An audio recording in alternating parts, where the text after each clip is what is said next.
اللہ تبارک و تعالی معبود کے بارے میں ایک دعویٰ فرماتا ہے، اللہ لا الہ الا ہو، نہیں ہے کوئی معبود مگر وہی۔ معبود کہتے ہیں جس کی عبادت کی جائے۔ اللہ تعالیٰ نے دعویٰ فرمایا کہ اللہ کے علاوہ کوئی عبادت کے لائق نہیں ہے۔ علماء نے فرمایا کہ اسی دعوے میں اللہ تعالیٰ نے ایک دلیل بھی ذکر کی ہے۔ وہ دلیل کیا ہے کہ اللہ نے فرمایا اپنا علم ذکر کر کے کہ اللہ لا الہ الا ہو، اللہ کے علاوہ کوئی معبود نہیں ہے۔ اب اللہ کسے کہتے ہیں یہ ذہن میں رکھیں، اگر آج آپ سمجھنا چاہیں تو بہت اچھی بات ہے، کیونکہ بعض ایسے ہوتے ہیں جب ان سے پوچھا جائے کہ اللہ تعالیٰ کون ہے، اس کا انٹروڈکشن پیش کرو، تو ہم بعض اوقات ایک مسلمان اپنے رب کا صحیح تعارف پیش کرنے سے عاجز آ جاتا ہے، اور یہ بہت ہی قابل افسوس بات ہے کہ ایک مسلمان کو اپنے رب کے بارے میں تفصیل معلوم نہ ہو۔ لہذا یاد رکھیں کہ اللہ کی تعریف یہ ہے کہ اللہ علم لذاتی واجب الوجود المستجمع لجميع الصفات الکمالیہ المحیط بکل شیء علما وقدرتا۔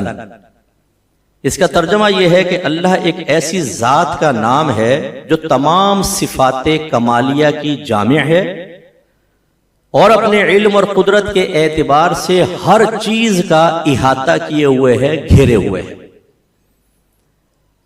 اللہ تعالیٰ ایک ذات واجب الوجود ہے۔ اس کا مطلب کیا ہوتا ہے؟ ذات واجب الوجود اسے کہتے ہیں کہ جس کا وجود تمام وجودوں کے لیے سبب اور علت ہو، لیکن خود اس کے وجود کے لیے کوئی سبب نہ ہو، اور یقیناً وہ وہی ہوگا جو ہمیشہ سے ہے۔ تو بس ذات واجب الوجود وہ ہے جو ہمیشہ سے ہے، کبھی ایسا نہیں ہوا کہ اس پہ عدم طاری ہوا ہو، نہ ہونا طاری ہوا ہو۔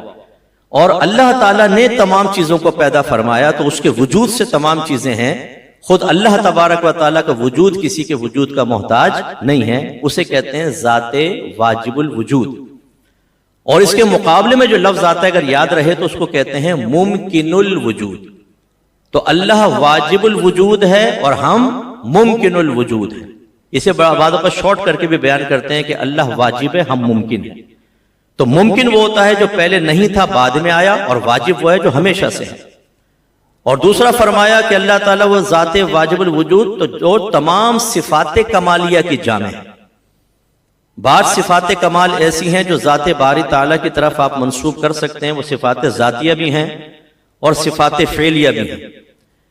صفات ذاتیہ کون سی ہیں؟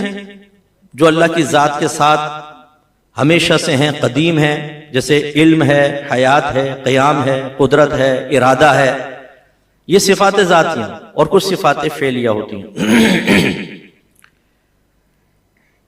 اور کچھ ایسی صفات ہوتی ہیں جن کو اللہ کی طرف منسوب نہیں کر سکتے، لیکن وہ بھی اللہ کے کمال ہے۔ ایک آدمی تیز دوڑ سکتا ہے، اللہ تعالیٰ کے لیے دوڑنا محال ہے، اس کے لیے حرکت و سکون محال ہے۔ ایک آدمی بہت جسامت رکھتا ہے، زبردست قسم کے باڈی بلڈر ہے، یہ اس کے لیے ایک صفت کمال ہے، لیکن اللہ کے لیے آپ ثابت نہیں کر سکتے کیونکہ اللہ تعالیٰ جسمانیت سے پاک و صاف ہے۔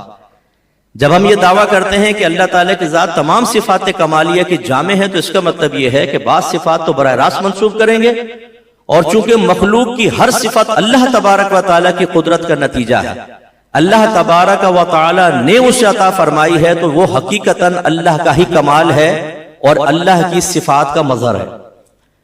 اس کو یوں سمجھ لیں کہ آپ نے کسی نے ایک پکچر بنائی اور آپ جا کر کہتے ہیں کیا خوبصورت تصویر ہے، تو یہ آپ نے تصویر کی تعریف کی ہے یا بنانے والے کی تعریف کی ہے؟ بنانے والے، مصور کی تعریف۔ اس کا مطلب ہے جتنی بھی مخلوق میں صفات ہیں یہ اللہ تبارک و تعالیٰ کی قدرت اور اس کی صفات کا ہی کمال ہے۔ لہذا دنیا میں جو بھی صفت آپ کو نظر آئے گی، اگر آپ دیکھیں گے تو اس کا مرجع، اس کا مرکز، اس کا منبع، اس کی ابتدا ذات باری تعالیٰ اور صفات باری تعالیٰ، اس اعتبار سے تمام صفات کمالیہ اللہ کے لیے۔ اور جب ہم نے صفات کمالیہ کا نام لے دیا تو یاد رکھیں کہ اجتماع ضدین محال ہوتا ہے، ایک دوسرے کی ضد ایک جگہ جمع نہیں ہو سکتی۔ تو صفات دو طرح کی ہوتی ہیں، صفات کمالیہ اور صفات قبیحہ، رذیلہ، خراب صفات۔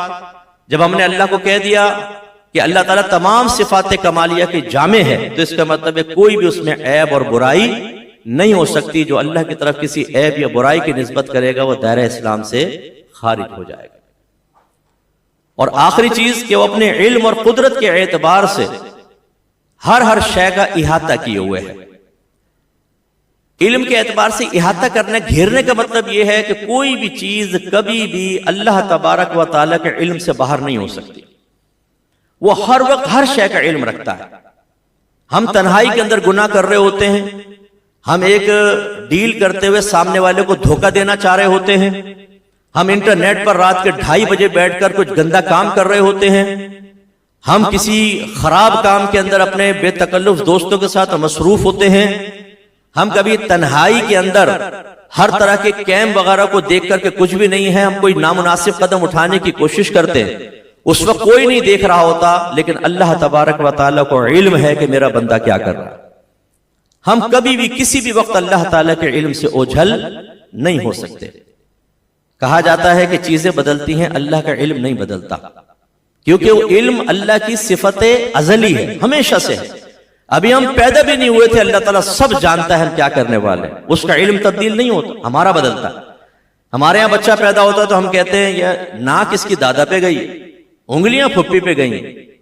پھر تھوڑا بڑا ہوتا ہے ہم کہتے ہیں نہیں ناک بدل لی تھوڑی سی, اب یہ نا خالہ کی مشابہت مار رہا ہے. ہمارا علم بدلتا رہتا ہے. ایک شخص کو آپ قابل اعتماد سمجھ کے اس پر ٹرسٹ کرتے ہیں, وہ دھوکہ دے کے فراڈ کر کے بھاگ جاتا ہے. آپ کہتے ہیں بڑا فراڈیا تھا کمبخت, اب مجھے پتا چلا ہے. پہلے آپ کا علم تھا کہ یہ دیانتدار ہے, ٹرسٹیبل پرسن ہے, اور بعد میں آپ نے خود کہا بڑا فراڈیا تھا. علم بدل گیا, لیکن اللہ تعالیٰ کا علم نہیں بدلتا. اس سے ہماری بھولی بھالی بہنیں ذرا درس حاصل کریں. بیٹی کی شادی نہیں ہو رہی ہوتی تو کہتی ہیں کہ اے اللہ اگر میری بیٹی کی شادی ہو گئی نا تو میں 5000 نوافل پڑھوں گی. اچھا شادی ہو جاتی ہے, اب وہ ہم سے مسئلہ پوچھتے ہیں صاحب 5000 تو بہت زیادہ ہے, کچھ کمی ہوئی نہیں ہو سکتی اس میں. اب یہ ہوتا کیا ہے کہ ہم بڑے بھولے بھالے نا, ہمارے ہاں اکثر اللہ تعالیٰ کی ذات و صفات پہ تو گھروں میں کلام ہی نہیں ہوتا. ہمارے ہاں 11ویں 12ویں تیجا 40واں 10واں 20واں ختم قادریہ, درود و سلام, شب برات, شب معراج, مزارات پر حاضری, چادریں, لنگر. ہم ان سے باہر نکلے تو توحید باری تعالیٰ یا اللہ تعالیٰ کی ذات و صفات پر کوئی کلام ہو, اگرچہ ناجائز نہیں ہے, سب جائز چیزیں ہیں, خرافات سے خالی ہونی چاہیے, مستحبات ہیں. الحمدللہ ہم اہل سنت ہیں, ان کے قائل ہیں, لیکن ہمارے یہاں افراط و تفریط ہے. تو اللہ تعالیٰ کی ذات اور صفات کے بارے میں کلام ہی نہیں ہے. ہماری گھر کی خواتین بعض اوقات اللہ تعالیٰ کو ایک انسان کی طرح محسوس کرنے لگ جاتی ہیں کہ اگر ہمیں کسی ادارے میں جا کے کام کروانا ہے, 500 روپے دیں گے تو کام نہیں ہوگا, 5 لاکھ کی گڈی دیں گے تو کام ہو جائے گا. تو اللہ تعالیٰ کو یوں ہی کرتی ہے, اللہ تعالیٰ میرا ہی کام ہو گیا نا 5000 نوافل پڑھوں گی. جیسے اللہ تعالیٰ اپنے فرشتوں سے کہے گا بھائی بندی نے بہت بڑی قیمت لگا دی ہے, فوراً کام کر دو اس کا. حالانکہ اللہ تو ازل سے جانتا ہے کہ یہ بندی 5000 کہہ رہی ہے نا, بعد میں پلٹ جائے گی جب کام ہوگا, لیکن وہ ہمیں نہیں پتا ہوتا. تو اللہ اپنے علم کے اعتبار سے ہر چیز کا احاطہ کیے ہوئے اور اپنی قدرت کے اعتبار سے بھی ہر شے کو گھیرے ہوئے ہے. کیا مطلب؟ کوئی اس کی قدرت سے باہر نہیں نکل سکتا, اس کی گرفت سے نکل نہیں سکتا, اس کی گرفت سے بھاگ نہیں سکتا. کہاں بھاگیں گے, کہاں جائیں گے؟ دنیا سے باہر نکل جائیں, خلا میں چلے جائیں, اللہ کی حکومت. کون سے پلینٹ پہ جائیں گے, کون سی گلیکسی کے اندر جائیں گے, کون سی یونیورس کے اندر آپ ٹریول کر کے پہنچیں گے, جہاں پہنچیں گے وہاں اللہ کی حکومت پہلے موجود ہوگی. تو اللہ تعالیٰ اپنے قدرت کے اعتبار سے سب کو گھیرے ہوئے. کیا مطلب؟ جس کو چاہے جب بیمار کر دے, شفا دے دے, مار دے, زندہ کر دے. یہ اللہ تعالیٰ کی ایک جامع تعریف ہے کہ اللہ اس ذات کا نام ہے جو واجب الوجود ہے, تمام صفات کمالیہ کی جامع ہے, اور اپنے علم اور قدرت کے اعتبار سے ہر شے کو گھیرے ہوئے. اب اللہ تعالیٰ نے ایک تو دعویٰ یہ تھا اللہ لا الہ الا ہو. دوسرا اللہ نے جو وہ سورہ اخلاص میں دعویٰ فرمایا, اللہ تعالیٰ فرماتے ہیں قل هو اللہ احد, اے حبیب آپ فرما دیجئے کہ اللہ ایک ہے, واحد ہے, کوئی اس کے ساتھ شریک نہیں. اللہ الصمد, اللہ تبارک و تعالیٰ بے نیاز ہے. بے نیازی کا مطلب ایک ترجمہ کرتے ہیں بے پرواہ, جو ہمارے ہاں بعض اوقات اردو سینس کے اندر یا اردو اسلوب کے اندر نیگیٹو سے چلے جاتا ہے, ابھی باپ بڑا بے پرواہ ہے, تو غافل کے معنی میں آتا ہے. تو اللہ الصمد کا مطلب یہ ہے کہ اللہ تبارک و تعالیٰ بے نیاز ہے, یعنی وہ چیزوں کے اثر قبول کرنے سے پاک و صاف. ایسا نہیں ہوتا کہ کوئی رو پڑے تو اللہ تعالیٰ اس سے متاثر ہو جائے, کوئی گناہ کرے تو اللہ تعالیٰ گناہ کی وجہ سے ایک اثر قبول کر لے, کوئی نیک عمل کرے تو اللہ تعالیٰ اس کی وجہ سے اثر قبول کر لے۔ ہمیشہ یاد رکھیں جب اللہ تعالیٰ کے لیے خوشی یا ناراضگی کا لفظ استعمال کیا جاتا ہے اس کا وہ مفہوم نہیں ہوتا جو آپ کا میرا ہوتا، کیونکہ خوشی بھی ایک قلبی کیفیت کا نام ہے، ناراضگی کی ابتدا بھی قلبی کیفیت سے ہوتی ہے، پھر اس کے اثر ظاہری اعضاء پر ہوتے ہیں اور ہم کوئی نہ کوئی عمل اختیار کرتے ہیں۔ اللہ تعالیٰ کے ساتھ ایسا نہیں۔ پھر یاد رکھیں کہ خوشی ہو یا ناراضگی ہو یا غم ہو یا حیرت ہو یا تعجب ہو، یہ کب ہوتا ہے؟ جب ایک چیز مخفی ہوتی ہے، پوشیدہ ہوتی ہے، سامنے آتی ہے تو یہ کیفیات بنتی ہیں۔ آپ نے مجھے خوشی کی خبر دی، پہلے نہیں پتا تھا تو میں خوش ہوں گا نا۔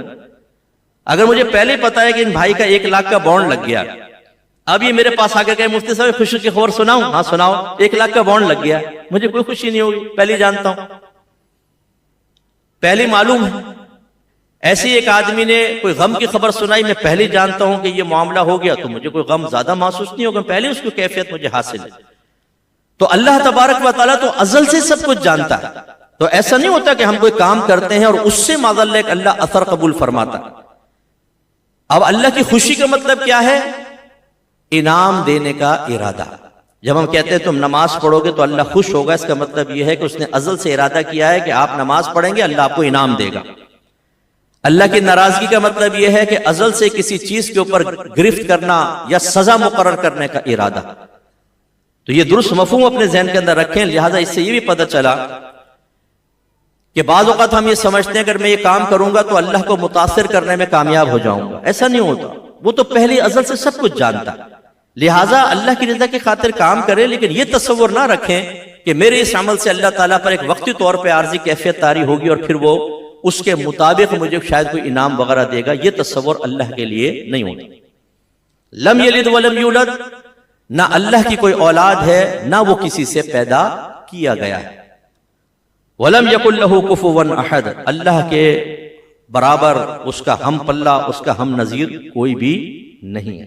اب اس پہ چند دلیلیں دیکھیں، یہ بہت ضروری ہے۔ دیکھیں آج کل، بلکہ میں آپ کو پہلے ایک بات عرض کرتا ہوں کہ میں نے جب شروع میں قرآن پاک پڑھا تو میں کہتا تھا کہ جو شرک کی باتیں ہیں ساری، بتوں کی پوجا وغیرہ، یہ پہلے دور میں تھیں، اب تو ماحول بدل گیا ہے، اب شاید اس کی ضرورت نہیں پڑے گی۔ اللہ تبارک و تعالیٰ نے اپنی موجودگی کے دلائل قرآن میں ذکر کیے، وحدانیت کے۔ میں نے کہا اب تو وحدانیت اتنی عام ہو چکی ہے، کون اس پر اعتراض کرے گا اللہ کے وجود پر؟ لیکن اب جب ماحول بدلا، قرب قیامت کا وقت آیا، اب ہم دیکھتے ہیں کہ وہ چیزیں جو کفار کے درمیان کبھی تھیں وہ آج دوبارہ پیدا ہو رہی ہیں، اور قرآن میں جو دلائل اس زمانے کے لوگوں کو دیے گئے تھے، آج وہ دلیلیں آج کے زمانے کے کفار اور مشرکین کے لیے زبردست قسم کا جواب ہے۔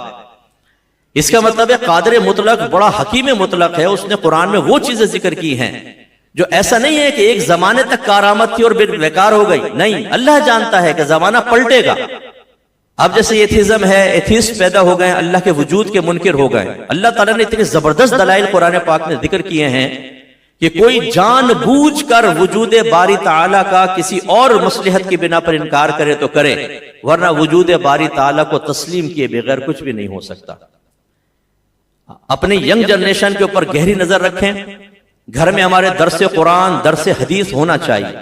اگر نہیں ہوگا، قرآنی دلائل ہمارے بچوں کے سامنے نہیں آئیں گے، اور ایک باپ کو اللہ تبارک و تعالیٰ کا انٹروڈکشن پیش کرنے تک کی صلاحیت موجود نہ ہو، اس نے خود کبھی قرآن کو کھول کر دلائل کو اپنے ذہن میں محفوظ رکھنے کی زحمت گوارا نہ کی ہو، تو آپ کے بچے ان سکولز کے اندر جا کر پڑھیں گے جن کے ٹیچرز لبرل قسم کے ہوں گے، وہ بچوں کو غلط قسم کی تعلیم دیں گے۔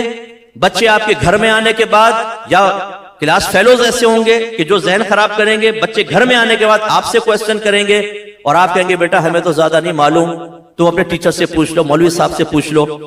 پھر ہر مسجد کے امام صاحب ان تمام چیلنجز کو اپنے سامنے موجود نہیں پاتے ہیں جو موجودہ دور کی ینگ جنریشن کے سامنے آ رہے ہیں، کیونکہ ان کی اپنی ایک فیلڈ ہوتی ہے۔ ایسے لوگ نہیں آتے کوسچن کرنے تو اس پہ توجہ نہیں کرتے، یہ نہیں کہ کوئی نکماپن کہہ رہا ہو یا علم کم ہے، ان کے سامنے چیزیں آتی نہیں۔ اب بچہ جب ہر طرف سے مایوس ہو جاتا ہے تو وہ کہتا ہے کہ میری ایک ہی سورس ہے، سورس اور انفارمیشن کیا ہے؟ Social media. وہ جاتا ہے سوشل میڈیا پر۔ کتنے ماں باپ ایسے ہیں جو باہر کے مجھے رو رو کے کہتے ہیں کہ مفتی صاحب ہمارا بچہ ملحد ہو گیا، اللہ کے وجود کا منکر ہو گیا، کافر ہو گیا، اس نے مذہب کا انکار کر دیا ہے، اور بہت سے شیطان کی پوجا کرنا شروع ہو گئے۔